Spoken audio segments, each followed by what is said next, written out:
This is Suchitra Vijayan, and you're joining us for the Polis Project's weekly dispatches series. 9 human rights defenders, most of whom have been fighting for the release of the Bhima Koregaon through litigation, research, and activism, were unlawfully targeted with a spyware attack. Dr. Anand Teltumbde, who's one of the 11 charged and imprisoned in the Bhima Koregaon incident, was also targeted by this illegal surveillance. Targeting people solely for exercising their right to peaceful dissent amounts to an arbitrary and unlawful attack of their privacy and violates their rights to freedom and expression. Joining us today is Etienne Maynier, a technologist at Amnesty Tech, to understand how dissent is being targeted using spy technology. He was part of the team that investigated the coordinated spyware attack against the 9 human rights activists in India. Etienne, thank you so much for joining us. Well, thanks for having me. Amnesty International and the Citizen Lab have uncovered an coordinated spyware campaign targeting 9 human rights defenders in India. Can you tell us a little bit more about the report and how you came about working on this? Yeah, so basically last year at the beginning of November, we were contacted by several human rights defenders in India because they received some weird and suspicious emails. And some of them contacted Amnesty, some of them contacted Citizen Lab. So we realized that we're actually working on the same case. We decided to work together and publish something together. And so we uncovered this campaign of targeted surveillance against human rights defenders. And I will go a bit into more details about the case, but what's really interesting is that it's not the first time that these attacks happen. Last year, several human rights defenders in India were also targeted by the NSO group Pegasus spyware, including several of them targeted. And so what I think is important in that case that it's confirmed that there is a pattern of attacks of human rights defenders in India. And in that case specifically, most of the people targeted in the report we published were all calling for the freedom of the Bhima Koregaon 11 people. And it feels there is a pattern both of attacks in India, but also a pattern of attacks on this specific case. Yeah. So the report looks at what you call the spyware campaign. Can you walk us through a brief history of these campaigns? Perhaps also place it in the larger global context. It can't just be the Indian human rights activists and others who are being targeted. Yes, exactly. It's a broader issue. I mean, we all know about like viruses and everything that appeared very early in the history of like computer science, but around 2009, 2010,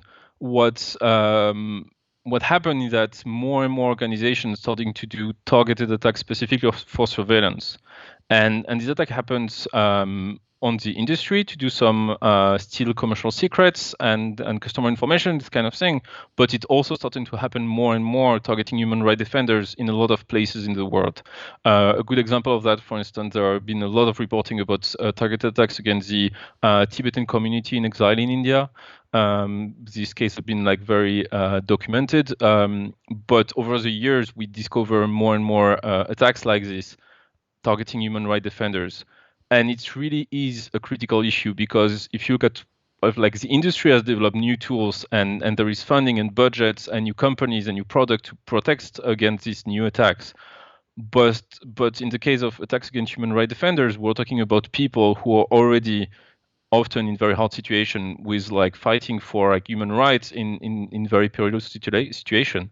And they often don't have a lot of technical support, technical skills.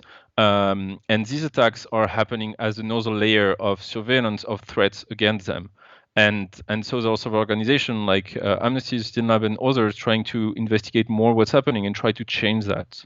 And it's definitely becoming a broader and broader issue. And every year we discover more cases in more countries, but also we discover a whole industry of people selling these kind of tools. Just before we go to the next question, we will be taking live audience questions. So if you have any questions, please send them in to our Polis Project thread. One of the things that made some news in India is the NSO group's Pegasus spyware. Can you talk to our audience, assuming that they have never heard about what this is? What is the Pegasus spyware? How was it used, and who was it used against? So NSO Group is one of these company. There is now several companies selling this kind of spyware, like Hacking Team was one, Gamma Group was another, NS Group is another one based in Israel. And these companies are selling attacks tools like spyware viruses to governments officially to fight against terrorism. But as we know in history, the terrorism has been used as a reason to target dissidents and journalists and activists for a long time. And this is exactly the same situation happening again. And so Pegasus is a tool that's sold by NSO Group to governments. And basically, it is a way to infect a phone. And there are different ways to do that. But Pegasus itself is a spyware, a malicious software that's once installed on the phone, it silently records everything that's happening. So you don't see anything on your phone, but your phone is silently sending your contacts, your phone calls, your text messages, everything that can be interesting, including could record audio. And NSO Group is selling this specifically for smartphones. We know that they have products for iPhones and for Android phones. And would you say that a lot of this technology is sold to governments? Are they sold to individuals? Do we know any information about who these products are sold to? So NSO Group publicly says that they only sell their products to government entities to fight against terrorism. So we know that it's definitely used for human right abuse in a lot of cases. It has been like heavily documented in so many countries now. UAE, Mexico, there are like a lot of examples like that, or India. We don't know who are the customers exactly. We start to get a better idea of who could be customers by finding targets in different countries, but it's very hard to prove that a government entity bought the tool. There are also different ways that have been used. The system lab has used, for instance, network scanning to find through like different like technical like hacks who could be behind technical tricks who could be customers. So we have a rough idea, but in most cases, like if I take the case, several cases, for instance, in Mexico, in Morocco, people discover people who are targeted, and then you have human rights organization or activist organization that try to sue the government to have more information and confirm what happened. And I kind of want to come back to India again. So, Dr. Anand Teltumbde, who's one of the 11 charged and imprisoned in the Bhima Koregaon incident, was also targeted using the NSO group's tools. In this case, can you walk us through how Dr. Anand was targeted and what happened? Yes, so NSO has developed several tools to infect phones. Historically, it has been the first case that was found by a Citizen Lab about NSO group was sending a text message with a link. And if you click on the link, it would use an exploit. So it's basically exploiting a bug in the browser to install silently the program. But last year, what happened is that NSO used a bug in WhatsApp. They basically found a problem in the way WhatsApp is done that's allowed to basically simulate a phone call, and the way the phone call would be made would crash the WhatsApp application on the targeted phone and silently install the spyware. So basically, what would happen is someone targeted by this bug would see a phone call, a WhatsApp phone call, and then WhatsApp would close, and then without the person knowing it, then suddenly the spyware would be on the phone. So when WhatsApp found that, they did several things. The first thing they did was understanding the bug and fixing it. So this exact bug cannot be exploited anymore, but we don't know, maybe there are other bugs. The second thing that WhatsApp did was, in collaboration with Etienne Lab, was to inform targets. And so people who were targeted received a specific message by WhatsApp saying that they were targeted. And that's how we know several human rights defenders targeted in India, but also in different countries. And we know that more than 100 human rights defenders were targeted over the world. And the last thing that WhatsApp did, which I think is really great, is suing NSO Group for abusing their platform. And there is today a legal case in the US by WhatsApp, so Facebook, because WhatsApp is owned by Facebook, against NSO Group for abusing their platform. Before we go forward, we have an audience question which kind of relates to the answer that you just gave. The email says, "This information sounds incredibly scary. What are only human rights defenders targeted? Do we know if these applications have been used by governments to target civilians, even those who might not be human rights activists or defenders or lawyers?" So yeah, I completely get that it can be scary. One thing to know is that these tools are expensive and often limited to a few people targeted. So clearly, we don't think that it's used very broadly to target like thousands of people. We have very little knowledge of how these tools are used. We basically discover in different contexts, in different cases, people targeted, but we really don't know. Like both for NSO group tools, but also all this kind of targeted surveillance, we really don't know. And we know that in some countries, like the US, the police has started to use this tool to, in some specific cases, like for instance, fighting against pedopornography online, which even if definitely pedopornography is a big issue, raises some concern about how broad it can be used and what is the control for these tools. But we have definitely overall very little knowledge about how much these tools are used in general. The second type of attack that the report that you co-wrote talks about is this thing called spear phishing emails. What are these emails and how do they work?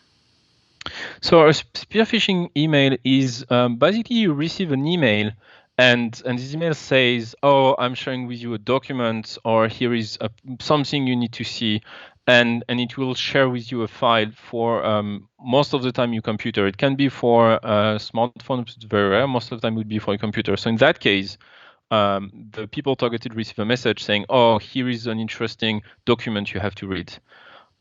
Often we see the file being attached file, like an attachment of the email. Now we see also, and this case was an example, it was a link to a platform to download the file. And in that case, what happened is it pretended to be a PDF document, but it was actually a program. So if you downloaded the file, didn't see that the extension was actually exe, which means it's a Windows program, and executed it, it would install the spyware and then open a PDF. So you wouldn't see that there is anything happened. You would see a PDF being opened, but actually it was a spyware being installed on your computers. And from now on, the spyware had a lot of very classic features. It would basically be able to take screenshots, access your files on your hard drive, basically track pretty much everything you can do, record audio, log your keystrokes, and basically monitor your device. And that kind of brings us to a couple more audience questions I'm getting by email. One of the audience questions says, "How does the public educate itself about these things? Because in the daily language, there seems to be very little journalistic reporting coming out of these things." So I'm kind of, since it's an email, I'm kind of rephrasing it. Do you feel that there is very little journalistic, generalized reporting on these things? And second, how can everyday civilians learn about it, be more cautious about these technologies of surveillance? So I think it quite depends on the context. I think there is now a pretty developed in some country technical press, like journalists being specialized in technology questions, and you find in a lot of places people who are really good at following these topics and talking about it.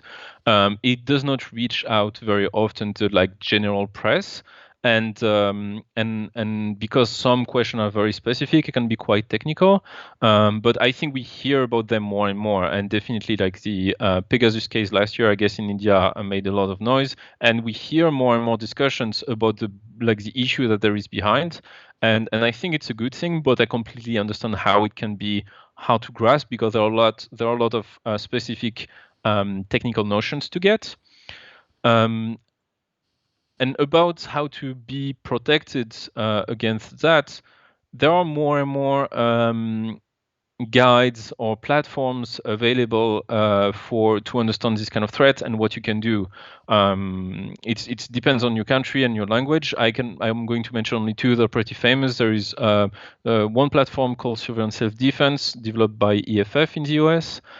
which is a guide about digital security that's maintained up to date. You can find a lot of things, including list of articles to read based on your profile, depending if you're a journalist, depending who you are. So we'll advise you to read some specific guides. Citizen Lab has also developed a tool called the Security Planner. And Security Planner, you can basically say what kind of device you have, what kind of tools you're using, what kind of thing you're afraid of, and then it will suggest you some actions to take.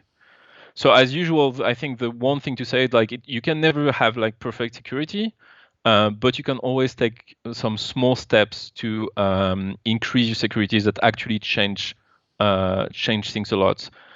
To mention only one, if you have an account online, social media account, email account, there is something called two-factor authentication.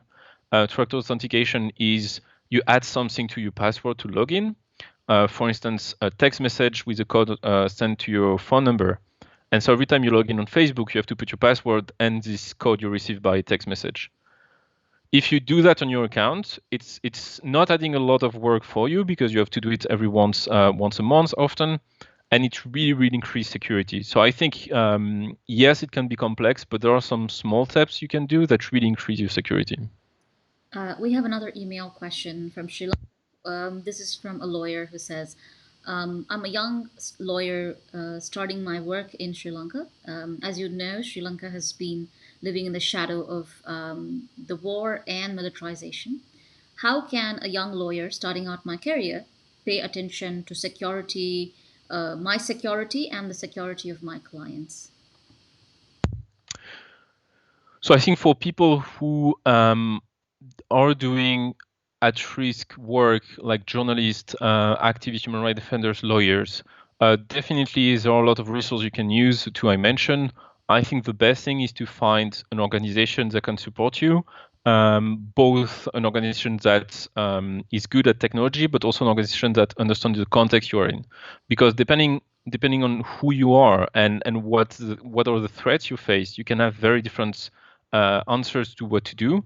And I think the best way is to find an organization that's able to work with her to be able to define what steps would really increase her security based on the context she's in. And yeah, there are different organizations doing that. We hope that it's like organization are like there are more and more organizations doing that in a lot of countries. I don't know any specific organization in Sri Lanka, but I think really it's the best way to increase her security. Um, One of the other questions I had for you is, and also we're getting more questions related to this, is um, do we know who was responsible for deploying these various surveillance tools on these activists in India? So in the case you mentioned, the report we published, we did not find any evidence of who could be behind. The spyware is something you can buy online.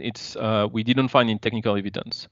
That said, we think, as I said earlier, it's really showing patterns of targeted surveillance, unlawful surveillance at human rights defenders.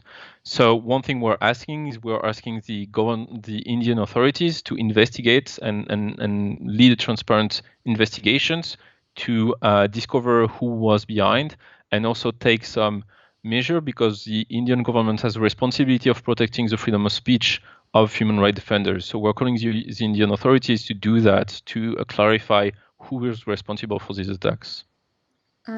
Just a follow up question. Since the Pegasus information was published last year, has the Indian government set up any kind of an inquiry? Do you know there any kind of legal inquiries currently in process?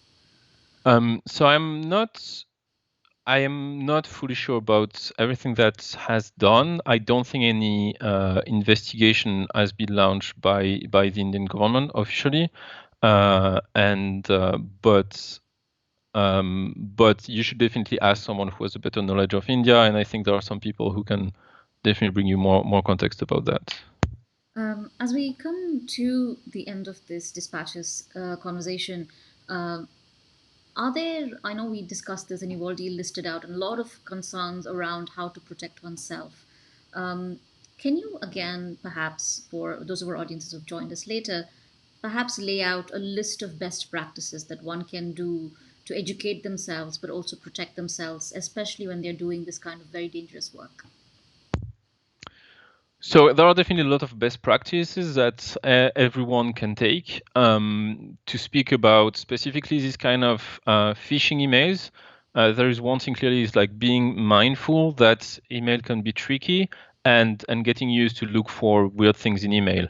If you get contacted by someone you don't know, if the email doesn't sound like right, if the person has a weird tone or like writing in a weird way, be careful. Like, do not click on links. Do not open files if you're not sure. Like we see a lot of attacks that are just like, oh, a fake Gmail alert, and if you click, it's actually showing you a fake Gmail page. So if you have doubts for anything like that, instead of clicking on the link, you can go directly on gmail.com or like mail.google.com and go directly and see if there is anything. So I think the first thing is definitely being mindful of that. More generally, there are a few things that are best practices. I'm going to say just a few of them. The first one is being sure to maintain your software up to date is really important. Make sure that you have the last version of the browser you're using. Make sure you're updating the apps and the software you use on your phone and computers. Second thing is having good passwords, or often we call passphrases. And we completely get that you cannot remember a very complex passphrase for everything. So one thing you can do is use a password manager. A password manager is like a lock in which you put all your passwords, and you have to remember one very good password for it. And then you can put whatever you want in it, and it will remember for you. So there are some good tools helping with that. And the third thing I would say is using the most possible application for communication that are end-to-end encrypted. Application like Signal, WhatsApp is also end-to-end encrypted, but end-to-end encrypted means that only you and the person reading your message can have access to the content of your messages. And this is, for instance, not true with text messages. Text messages, everyone on the line can see the content, but with application like Signal or WhatsApp or Wire, the content is really secured between the person who sends and the person who receives, and that's really increasing the security of your communications. Etienne, thank you so much for joining us today, and thank you for sharing all this information. You can find this report. We're going to drop the link for this report on this video. And again, join us next week for part two of this conversation, where we will be talking to a speaker from Amnesty International India. Etienne, thank you again. Thanks a lot.